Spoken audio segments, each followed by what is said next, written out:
Yo, welcome to the Swallow Your Whistle live podcast. My name is Nick. I'm here with my boy Daniel. You know what it is. Real ball talk, no holding back. Let's get it started. How you doing, Daniel? Oh, I'm doing good as always, man. How are you doing?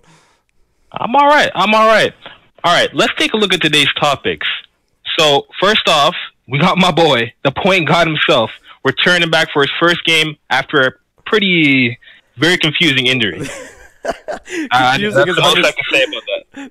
I had no idea what's going on about that. Last week he wasn't going to play forever. He was season ender. He was talking all about he couldn't lift his arm up past a certain point. So, but then he just looked like he'd been playing all this time. So that was a little bit confusing. You know, it's very confusing. A week ago he was saying he might be back in a week, and then 2 days later he was like, "Oh, I might be done for the year." And man, I'm back. No rehab, no nothing, just back. I'm in this group chat, and legit people are saying like, yeah, no, he's not playing for the rest of the season. There's no point of even playing him. Just rest him for the playoffs, wait for KD to come back, and then all of a sudden he's back. So I'm happy though. I'm happy.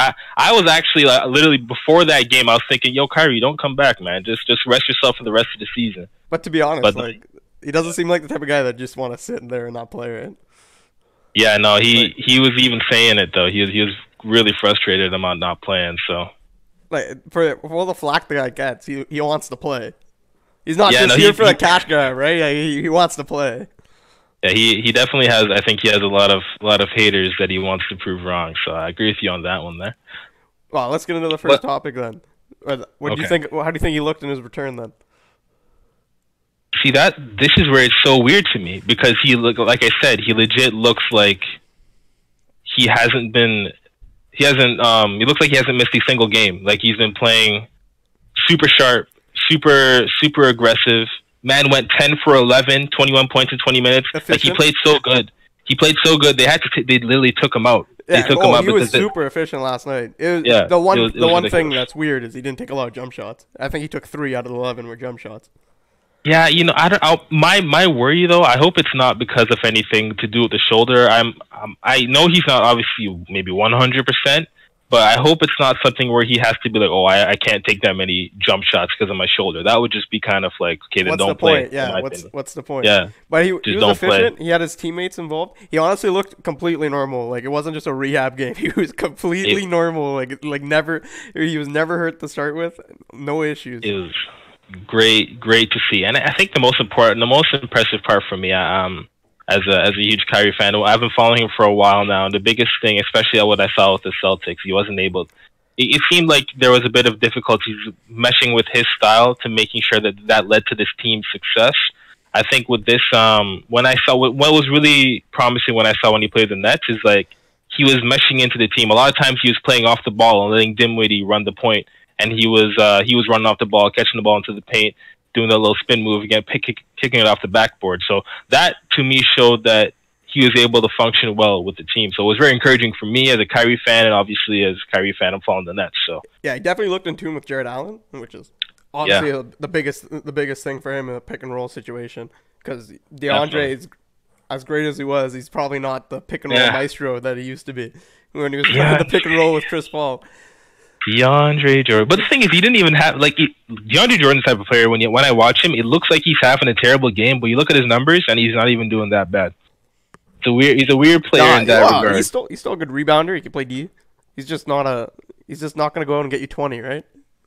Yeah. But Jared Allen's the same way though. Like if you really think about it, Jared Allen's a good shot blocker, rebounder. He'll get you 10 to 10. I could see you, but the thing is, I could see Jared Allen like in the future, maybe 2-3 years. He could get to that player where he's putting up maybe 17, he's explosive. 19. Oh, he's explosive. Yeah, there's no question. Yeah. So. Oh. Now. Yeah. Go ahead. Let's say what you're gonna. I was just saying, just quickly, what do you think how do you think this translates to this season? What do you think that means for them in the playoffs? For me, the main question is Dinwiddie and Kyrie gonna be able to start the rest of the year playing together? Or is Dinwiddie gonna have to go back to the bench? Because Dinwiddie's been really good this year. Dinwiddie deserves. It would be kind of rude to just put him back on the bench. It'd be kind of rude. Be kind of rude. The thing is, they have other weapons, right? Like LeVert's good. Joe Harris is good. Joe Harris, yeah. I think the onus right now is on Kenny Atkinson to make sure that he gets a team running with all the pieces that he has. But we'll see how that translates. I think for them to be, yeah, go ahead. But I think Dinwiddie, like overall, his best skill set is scoring, right? And to put him in the best place to put him in that place to succeed would be off the bench against bench players, right?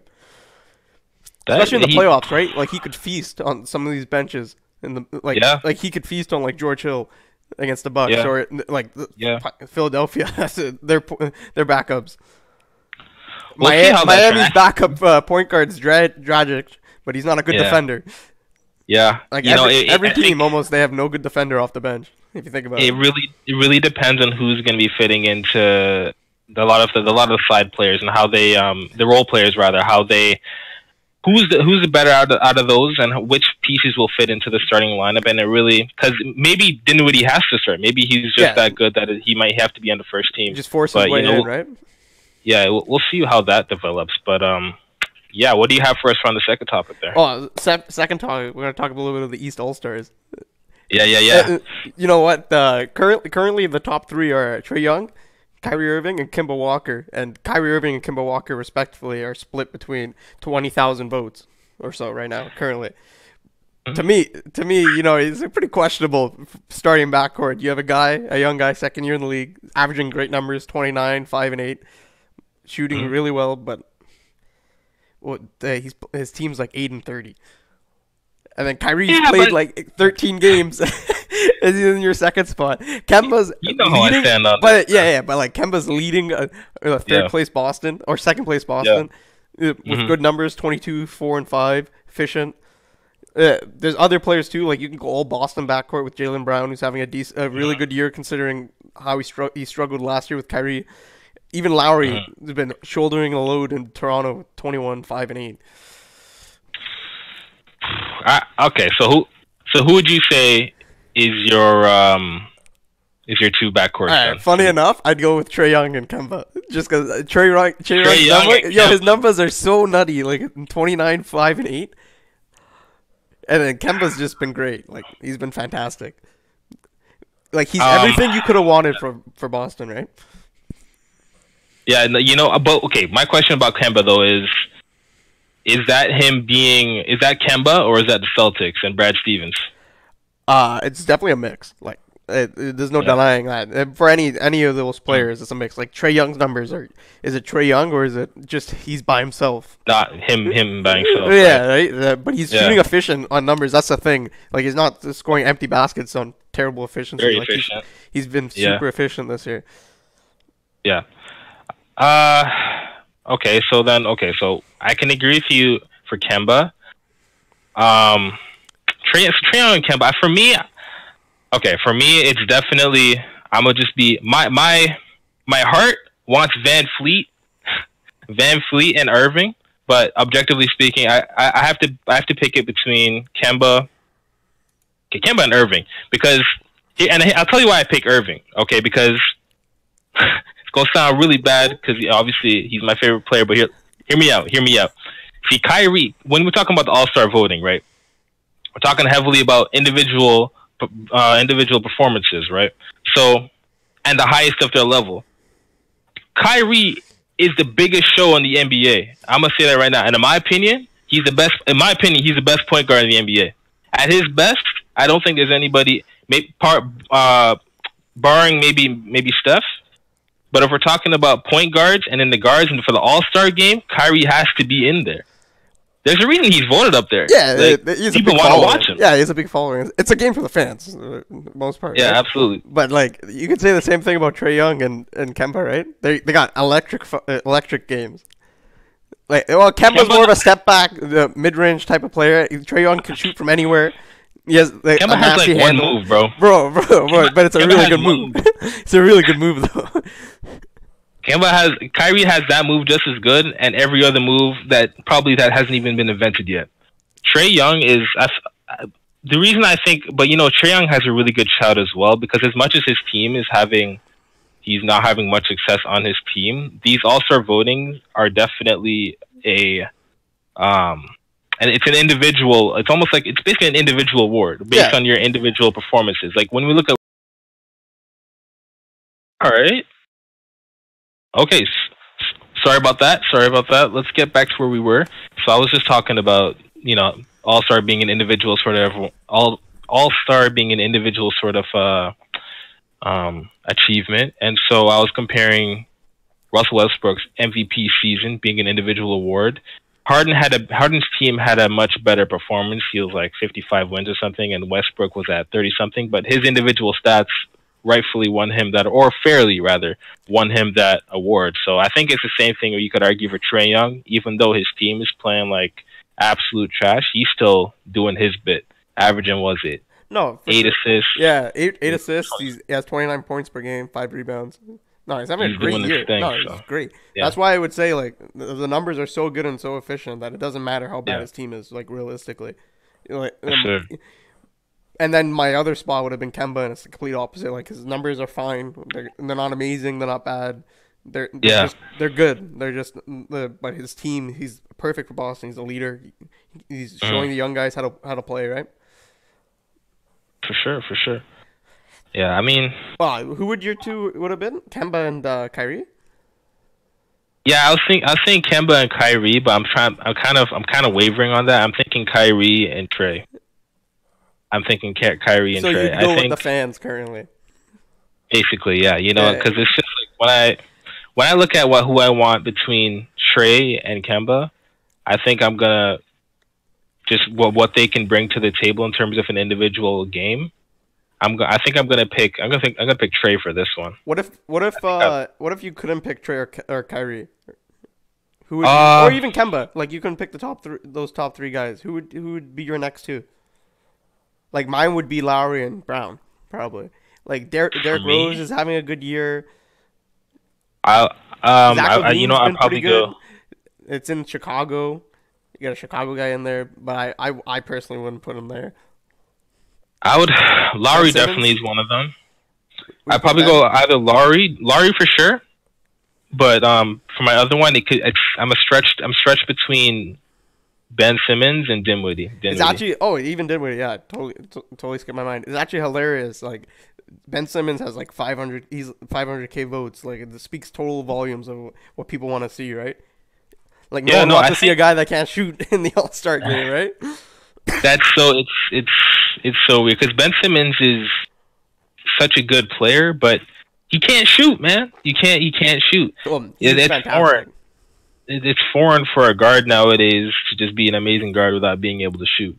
It's kind of like when we think of guards today, we think of the top guards. You got like Dame, even Westbrook. Westbrook might not be the sharpest shooters. He can shoot mid range, right? Yeah, he can shoot mid range, and he has his days on threes. Like if he's wide, you don't want to leave him wide open. No, you don't want to leave him wide open. But whereas Ben Simmons, Ben would be an MVP, man, if he could shoot. If he could shoot, definitely MVP, and the Sixers would be a force. Oh yeah, force. Like honestly, a force. Like if they're healthy and he could shoot, unbelievable. Yeah, ridiculous. Well, speaking of MVPs, let's get into the next topic. Let's give out our mid-season awards. Okay, so we got Coach of the Year first, Defensive Player of the Year, Most Improved Player, and then so far MVP. Okay, who you got Coach of the Year? Coach of the Year, I got my boy Nick Nurse. Raptors sitting at a solid 25-14. They've been missing a lot of players throughout the season. Lowry's been hurt, Powell's been hurt, Gasol's been hurt, Siakam's been hurt. Who am I missing? Van Fleet's been hurt almost 3 times. Serge has been hurt. Plagued with injuries for sure. But my question is for Nick Nurse, how much of that is Nick Nurse and the Raptors having a culture and the players really, really understanding each other? A lot of people have been there for a while. Yeah, but also they find these guys like Terrence Davis, O'Shea Brissett, Chris Boucher, like out of nowhere. Even Van Fleet, right? Like they find these guys out of thin air, right? And they develop so fast and so quick, and their impact like almost right away. It's someone in the organization. It's got to be Nick Nurse or Masai, Bobby Webster. So even they're competitive. They're still in 4th, right? They've missed so many key pieces. They've missed. Can't really argue against Nick Nurse. I mean, when I look at the Raptors, and this is no disrespect for the Raptors, and more for praise. Like it's a lot of guys that you might not know how to really use them on another team to make them shine. But when we look at how Nick Nurse has kind of used all these pieces, they've turned them into a serious team that's definitely going to make it to the playoffs and going to make some noise in the playoffs. They're not just going to be a pushover. And Nick Nurse has to be having some sort of majority and pull in that outcome there. So, like guys like Rondé Hollis and Jefferson, which were a castaway from Brooklyn last year. No one wanted him. He signed here for $2 million. He's an impact player this year for the Raptors. Big piece, great defender. Stanley Johnson didn't work out, but he could be something. Last year. Oh, you went a little robot. Sure. Am I still going robot? Yeah, you're a little robot. Oh no! On up. Oh, you're good now. I'm good now. Yeah. Oh. Still robot-y? No, you're good. Go with your point. Just gonna be talking about my boy Van Fleet. This point's kind of leaking into last. We got guys like Van Fleet. Nick Nurse has put so much faith in. All right, wait, you're a robot again. Oh no. Oh no. Oh no. Let's see.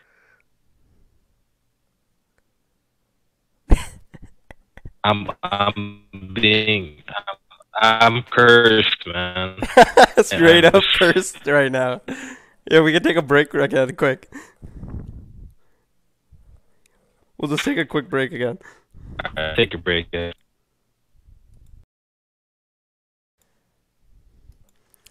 All right, and we're back. A little leg spike never stopped nobody. Right, we're just talking. I'm cursed. Let's get back right into it. I'm cursed. Let's get right back into it and talking about Nick Nurse. Nick Nurse, yeah, no, you know what, Nick Nurse. My small tidbit I was just talking about was the Van Fleet leaking into a little bit of last year and his performance there, but just the idea that Nick Nurse, trusts these young guys, trusts these guys who really have no resume to be playing in the NBA Finals, but here we have Van Fleet playing regular minutes and putting on big performances. So I think when we look at Nick Nurse, and I feel like that leaks over into this year as well, I can definitely see a shout there for Nick Nurse being a coach of the year thus far. Wow, who do you have for coach of the year? See, I gotta go with the guy. I gotta go for the tactician. Brad Stevens. That's the guy for me. Like Greg Popovich. Yeah, the Spurs DNA acceptor. I think when I look at the Boston Celtics, right? Overall, you could say they're pretty much the same team as they were last year, but you could even argue that they're not as good. But the thing is, even if they are the same team as last year in terms of quality, they're still doing much better than they were last year. That has to be credited to Brad Stevens. Kemba Walker definitely is.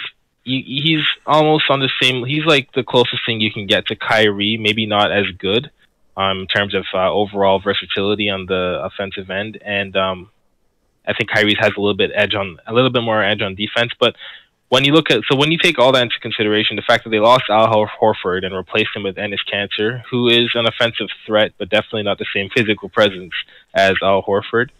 But Brad Stevens, the team is obviously relying on Brad Stevens in terms of having such a coordinated defense and obviously the ball movement and offense. And they're out there having one of the best records in the NBA and in the East. And, I have to credit that to Brad Stevens. He's showing again why he was being considered, the young Greg Popovich. So that's probably my biggest case for Brad Stevens. I think this team has a lower lower ceiling compared to last. Lower ceiling after losing Morris, Horford, and obviously Kyrie, right? But the team itself, I think the floor is the same though as that last team. Like they still have key pieces there. Yeah, both Jays are doing good this year. They're improving, right? Kemba's still good. Gordon Hayward's been pretty good this year. He's working his way back. Yeah, up and down, but he's been pretty good. Yeah. Marcus Smart's the same. He's getting a little better. Yeah. Even Daniel Tice isn't bad. Like The only weakness is probably the center position, but like you said, Daniel Tice is a backup center. He's doing his job, and he's doing his job to keep them on track. Yeah, so you know what? That's probably my case for Brad Stevens being my coach of the year so far. So moving on, so we don't drag this on too long. Who's your defensive player of the year? I honestly don't have. There's no standouts for me if I'm being honest. But what about you? What do you think? Well, for me, for sure, I'm going with Rudy Gobert. Yeah. 2-time defensive player of the year, back to back. He's gotten better this year at defending the perimeter, which was a big hole in his defensive scheme before. He was he has to. Everyone's just standing out there shooting 30-feeters now. Before he was more just sitting duck in the paint, but like you wouldn't want him in the paint against him, right? This year he's been great on the perimeter, defending the pick and roll, which was how teams would attack him before. They would always go into the pick and roll against him. Like this year he's been pretty good. He's averaging 2.5 blocks, a steal, 12 rebounds. Even on the other side of the glass, other side of the floor, he's been good. He's been steadily improving, which is weird to see from a 2-time defensive player of the year that he gets better. Yeah, and he's also pretty. He's pretty much in his prime now, isn't he? Yeah, he's not necessarily the youngest guy. No, so for him this would probably be his prime years, right? But there's other guys like Yanis has been good this year. AD's been amazing. AD's been good shots between AD and Gobert. Like there's no other. Yeah. That'd be my two top candidates. AD's averaging 2.5 blocks and almost 2 steals. Like, he's nuts. AD is just ridiculous, man. The fact that, you could argue that his defensive side is not even his best side is kind of scary. Yeah, but I would argue overall that the Lakers are better defenders than the Jazz. Like, Danny Green and Avery Bradley are both really good defenders. LeBron, if he wants, is a good defender. Rondo can play D. KCP can play D. Like, they got some solid defenders. That's true. I'll probably go with, if I had to pick, I don't even know if any, Does if I had to pick. Does anyone care? Defensive player of the year. I'm sure Rudy Gobert cares. Yeah, I'm sure he's out there caring. Could you name the guy like 3 years ago that won 3 years ago? No, I think it's Kawhi. A chance. I think I'm not even sure. Kawhi, yeah. I don't know, man. Yeah, Rudy Gobert, get your 3-peat, boy. Would it be a 3-peat? Yeah, if you wanted this year? Yeah, get your 3-peat. Get your 3-peat. All right, let's move on to the most improved player. Who you got? Oh, I'm rolling with my boy Pascal Siakam. You're going to Siakam, eh? Yeah. There's a lot of good players. Like that Dinwiddie's been good. Ingram's been good. Ingram's pretty good. For me, I would have to go with Ingram just because I don't know, man. This ain't Ingram of last year. I didn't even see Ingram last year. If I'm going to be honest, he was good. Yeah, he was fine. He was definitely the best non-LeBron Laker. Non-LeBron Laker, yeah. But this is like I feel like right now we're seeing him. He's kind of figured it out. He's figured out whether it's a mental thing, just knowing your spots, whatever it is. Something has clicked, and we're seeing him being a consistent offensive threat. And the only thing with Ingram that worries me is I'd like to see what his numbers look like when Zion comes back. When Zion comes back, yeah, maybe his numbers are inflated right now, but you can't really deny his efficiency from the 3-point spot. What is he at, like 40-something% or just 40%? Yeah, almost 40, which is nuts. But Siakam's at that too. That's the thing. Really? I didn't. Actually, he's nutty, man. It's hilarious. He can shoot. The thing with Siakam is he plays D too. That's the other thing. Yeah, that is true. And Siakam's been bulking up a little bit too. Yeah, he play both ends of the court. He's a little bit of a playmaker. He can get you a bucket if you have to. He shows up in big games. For sure, he definitely shows up in big games. Yeah, which I'm averaging a little bit surprised about. Yeah, he's averaging like 25, 8, and 4 this year. He's up another 8 points from last year. He was averaging 16 last year. Doing well, Good, for sure. Really good for him there. It's a close one. I think I wouldn't be mad if any. I guess we can talk about Dinwiddie as well. You jumped from 16 to 22 points, but he's played a lot more minutes realistically. But that's how usually it goes. Guys who play a lot more minutes are better, right? But even with Dinwiddie, I would like to see how he does with Kyrie back. Yeah, I'm really interested to see. But I wouldn't be mad if any 3 of them won it. Maybe maybe I put Ingram and Siakam a little bit higher than Dinwiddie overall, but honestly, they're all three really good shouts. But yeah, okay. So even Devontae Graham from the Hornets has been good this year, but he's a second-year player. Like, you just don't give most improved to a second-year guy. They're supposed to get better, right? Yeah, it's expected, to be honest. Yeah, like when you look at Trae Young compared to even Trae Young, last like year. You could say it, but like, if he's not getting better in his second year, what's the point? Yeah, exactly. It's that kind of thing. Yeah. But yeah, you know what? Let's get on to the big one. Who's your Kia MVP? No, your MVP. Kia MVP. I got Luka Doncic. Give me the dude. Bro. His numbers are insane. No one expected the Mavericks to be any like close to what they are. They're so good. Like they're top 4 in the West. They're competing with the big cats. He's averaging 29, 10, and 9. Like he's averaging almost a triple double with 30 points per game. He's insane. Bro, can you name another Maverick player besides KP? Besides Porzingis? No, I exactly. can't. Like, he's the Mavericks. He is the Maverick. He's Dirk. He's just Dirk. Yeah. Okay. I don't know, man. I feel like I'm not quick to jump on this Luka hype train, to be honest. I think he's a really good shout though. You know, when you look at his numbers, and like you said, you bring up some really good points about his team as well. My pick, if I had to pick, would probably be LeBron. But I feel like Luka's just as very in the same ballpark when we're talking about importance to a team. Like Luka's, I don't even know how good the Mavericks would be without Luka. Like, what would they? I mean, they have Porzingis. The Porzingis is really good, but then they wouldn't be in a playoff spot without Luka. That's the thing. Like, would they be a bottom tier team? Maybe. Like you don't. But then, okay, when I look at when we think about that, then though, so what about if Luka can be crowned MVP? What about Trae then? I mean, his record is Trae Young's. They won like 8 games. Luka's like top 4 in the West. Yeah, but what if Trae Young had Porzingis? Yeah, he has John Collins. John Collins is good. Come on, bro. Bro, John Collins is good, man. He's averaging like 18 and 10. Come on, bro. He's actually good. Porzingis is averaging like 21 bro. And 8 this year. He's not even that great. Yeah. Compared to what he used to be. Porzingis can carry a game though. Yeah, for sure. On his. Well, you know what? No, Atlanta Hawks has Vince Carter.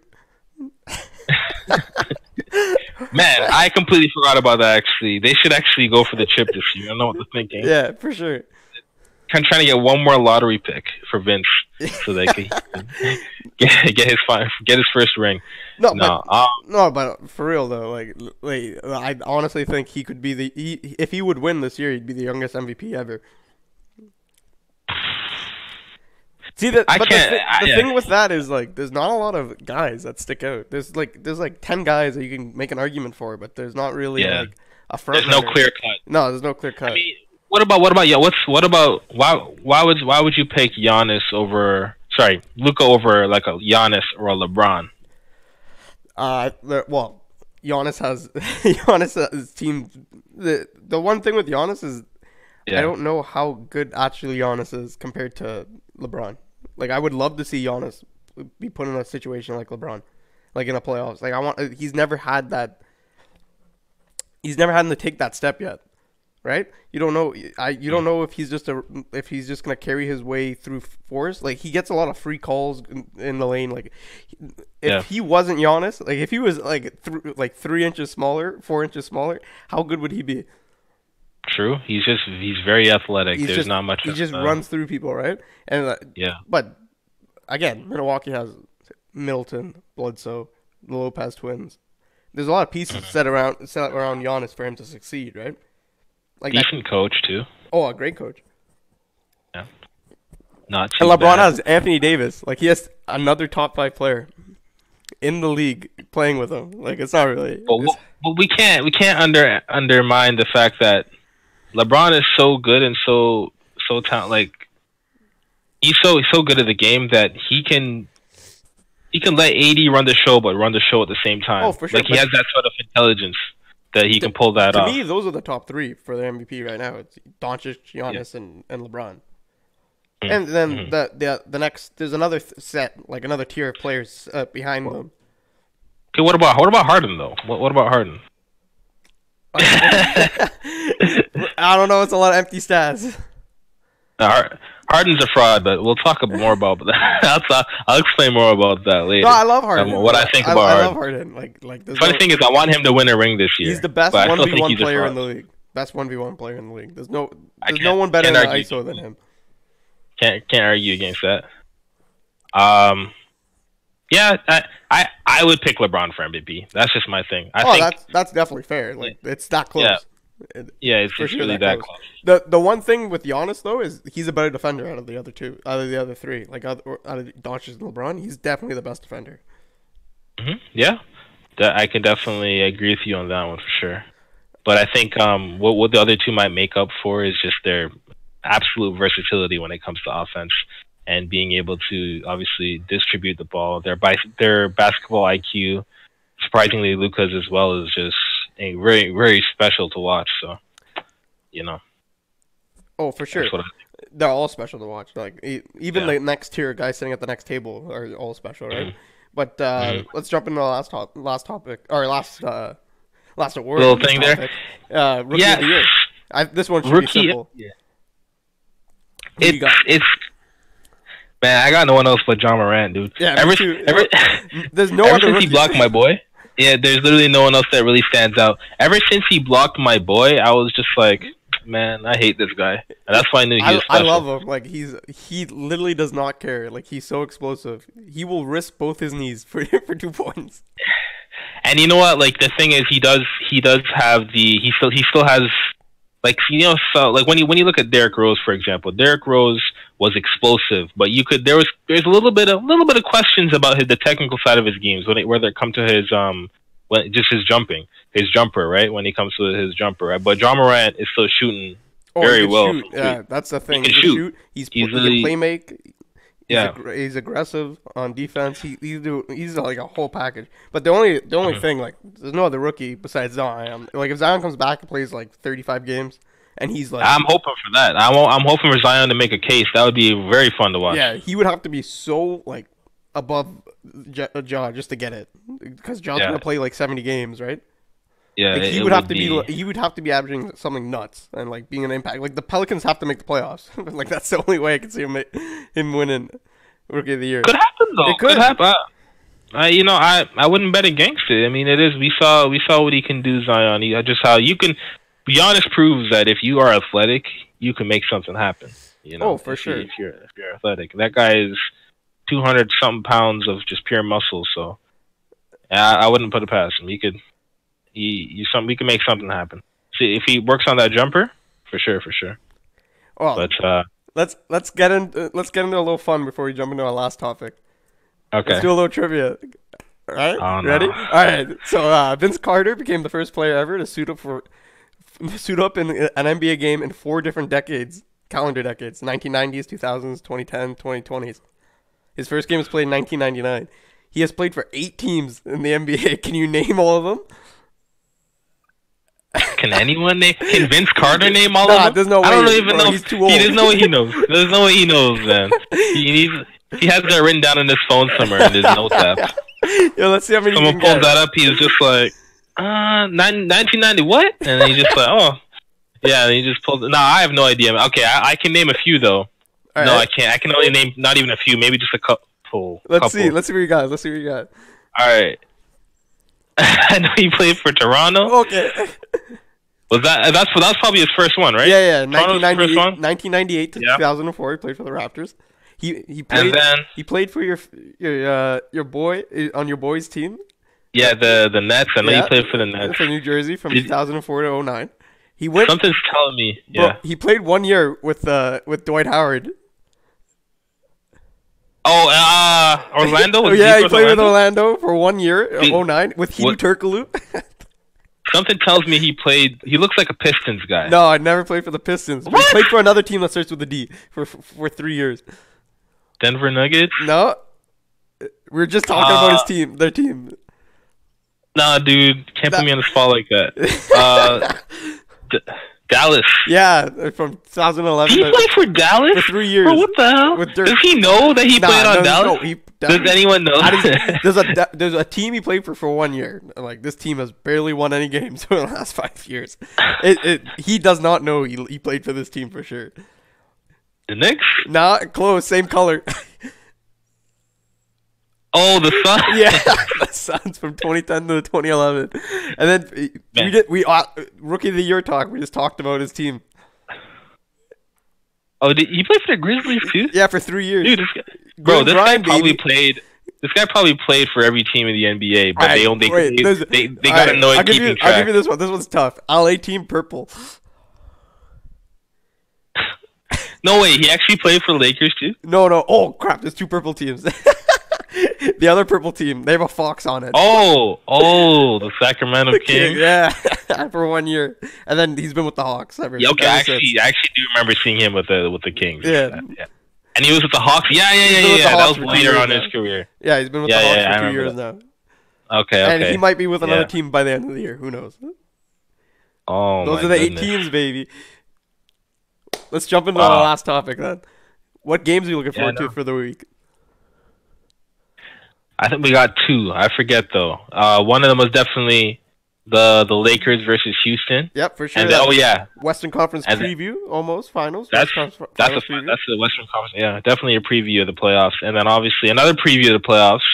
Hopefully, maybe the Celtics versus the Bucks, and that's on Thursday. So yeah, hopefully maybe we'll do.